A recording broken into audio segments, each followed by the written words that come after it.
Este es un árbol muy simplificado de la Casa Real Española desde Fernando VII hasta Alfonso XIII, pero en este árbol quiero destacar fundamentalmente la presencia de una persona que se suele olvidar, que son los dos infantes, Fernando de Baviera y Borbón,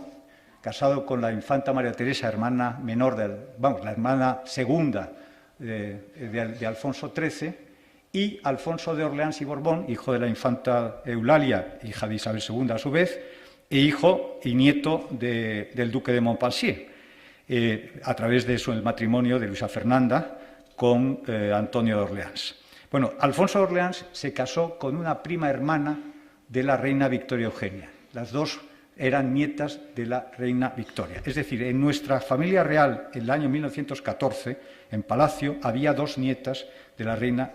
Victoria de Inglaterra, a su vez emparentadas con prácticamente todas las casas reales europeas. Pero no solamente cuenta esto, sino algo que quizá sea menos conocido, que es las relaciones de parentesco más lejanas, en cierta medida, del propio rey con la Casa Imperial de Austria-Hungría y que están representadas en este árbol. Una cosa que sí me interesa destacar, porque creo que explica también muchas cosas, es que don Alfonso XIII, hijo de, como es bien conocido por todos, de la reina doña María Cristina, archiduquesa de Austria, en el momento en que se casa con Alfonso XII, es a su vez descendiente de una rama de la Casa de Austria, que es esta rama de la derecha, que arranca del emperador Leopoldo II, de uno de sus hijos, su segundo hijo varón, el archiduque Carlos, que fue uno de los grandes generales de la época de Napoleón, hasta el punto de que los austriacos le llaman Carlos de Asper, pero por la gran victoria que obtuvo sobre las tropas francesas, y que era de los poquísimos generales europeos que Napoleón estimaba como militar. Y a través de la descendencia de este archiduque nos encontramos con algunas personas que tienen una importante misión durante la Primera Guerra Mundial, como son el hermano mayor de la reina María Cristina, el archiduque Federico, que fue general en jefe de los ejércitos austriacos en la guerra, precisamente el comandante en jefe. Y sus dos hermanos, Carlos y Eugenio, que cada uno de ellos tuvo mandos militares importantes. Es decir, que la familia, la rama austriaca a la que pertenecía directamente don Alfonso XIII por su madre, estaba fuertemente involucrada en los asuntos militares. Era, por así decirlo, la rama militar de la Casa de Austria, porque todo lo demás que vemos a la izquierda es la descendencia del emperador Leopoldo II a través del emperador Francisco I, con todos los parentescos, con las casas de Baviera y Borbón y los Sajonia, que nos damos cuenta hasta qué punto la endogamia de las casas reales era intensísima y explica también la tupidísima red de parentescos que unían a la familia real española y que particularmente al rey Alfonso XIII con los contendientes, con las familias reinantes en los países contendientes en la Primera Guerra. Y ya para seguir, y por último, y esto quizás sea el árbol más conocido, aquí vemos la descendencia de la reina Victoria, que tiene que ver directamente con la guerra, y aquí vemos a los grandes protagonistas, todos ellos primos hermanos de nuestra reina Victoria Eugenia. Está el Kaiser Guillermo II, el nieto mayor de la reina Victoria de Inglaterra, su primo hermano Jorge V, su prima hermana la zarina Alejandra, esposa del zar Nicolás II, que a su vez era primo hermano del rey de Inglaterra por su madre, por la Casa Real danesa, hasta el punto de que se les confundía prácticamente porque eran tan parecidos que muchas veces se hacían bromas los unos a los otros sobre quién era quién, y a su vez el rey Fernando I de Rumanía, casado con una prima hermana de la reina Victoria y a su vez hermana, la reina María de Rumanía, de la princesa Beatriz de Coburgo, casada con nuestro infante don Alfonso de Orleans. En estas circunstancias se entiende muy bien esta foto. Esta foto es de 1910, de mayo de 1910, el entierro de Eduardo VII en Inglaterra, que fue, por así decirlo, la última celebración de la internacional dinástica en Europa de la Belle Époque. Y aquí están los principales reyes de la época, excepto el zar, que no está, ni el emperador Francisco José. En el centro está el nuevo rey de Inglaterra, Jorge V.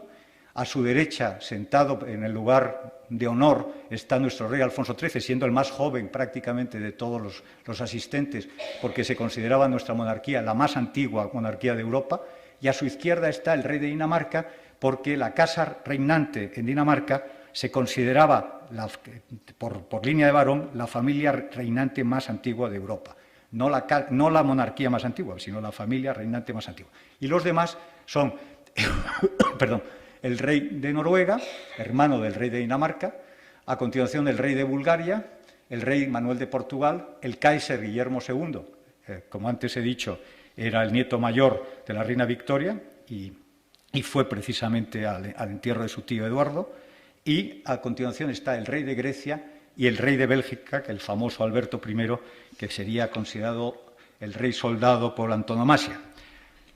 Y aquí tenemos una foto de 1915 de la reina María Cristina y del rey Alfonso XIII, que esta foto es muy significativa y por eso la he traído, porque quiero resaltar que en la actuación del rey durante la Primera Guerra Mundial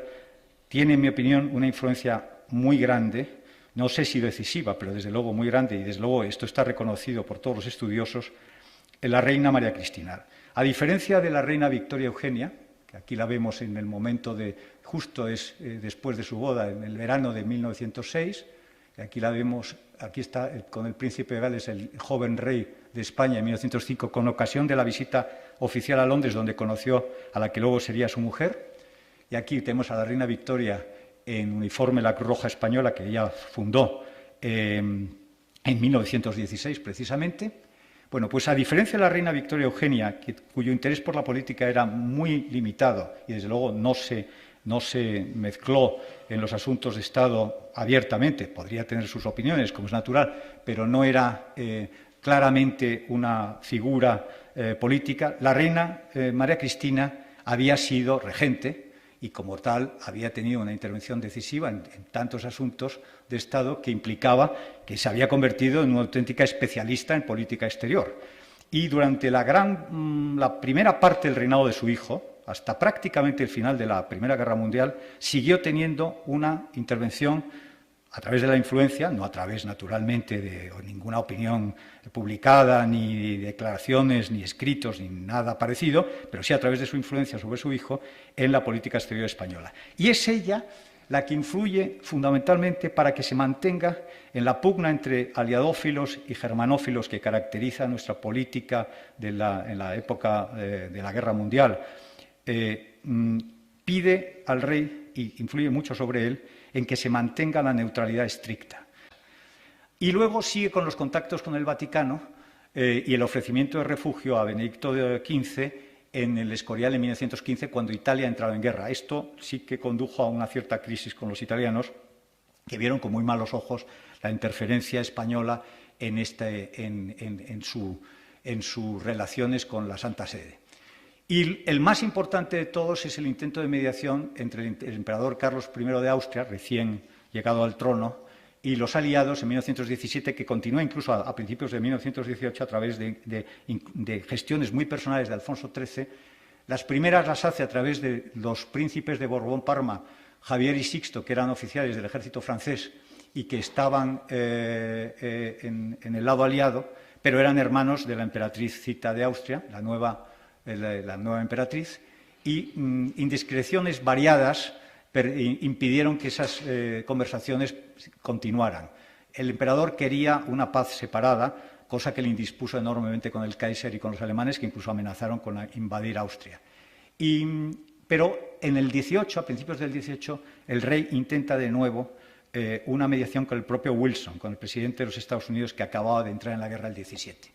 pero no prospera. Luego está el intento muy noble de salvamento de la familia imperial rusa. Hay que decir que la Casa Real Española fue, de todas las familias reinantes en la época, la que más se esforzó en conseguir rescatar, dando incluso garantías de que serían internados en un país neutral y que no abandonarían el internamiento, rescatar a la zarina y a sus hijas, partiendo de la base de que el zarevich había muerto y no se sabía el paradero de Nicolás II. Todo esto sucede en el verano de 1918 Y hay una serie de cartas muy interesantes en el archivo de Palacio del propio rey dirigidas a su prima, la princesa de Battenberg, que la marquesa de Milford Haven, que era hermana además de la zarina, para explicar lo que estaba intentando hacer. En ese punto ha habido muchas discusiones sobre hasta qué extremo en el verano del 18 se hubiera podido ir más lejos o no, pero lo cierto es que la familia imperial rusa ya había muerto y no había sido asesinada, y el rey estaba actuando, en el fondo, en el desconocimiento de los hechos. Un aspecto muy interesante y que también tiene reflejo en la documentación que hay en Palacio es la protección de los cristianos y los sefarditas en el Líbano y en Tierra Santa, en Palestina, durante la guerra, especialmente a partir del año 16, cuando empieza a plantearse por parte de los turcos una represión cada vez mayor de todas las poblaciones no musulmanas de la zona. Y en ese terreno, la intervención española, teniendo en cuenta que tradicionalmente la protección de los cristianos en Oriente había sido llevada a cabo por Francia, y al ser Francia beligerante contra Turquía, era imposible que se mantuviera esa protección. España, de alguna manera, sucede a Francia en ello y consigue, entre otras cosas, la protección de los maronitas en el Líbano,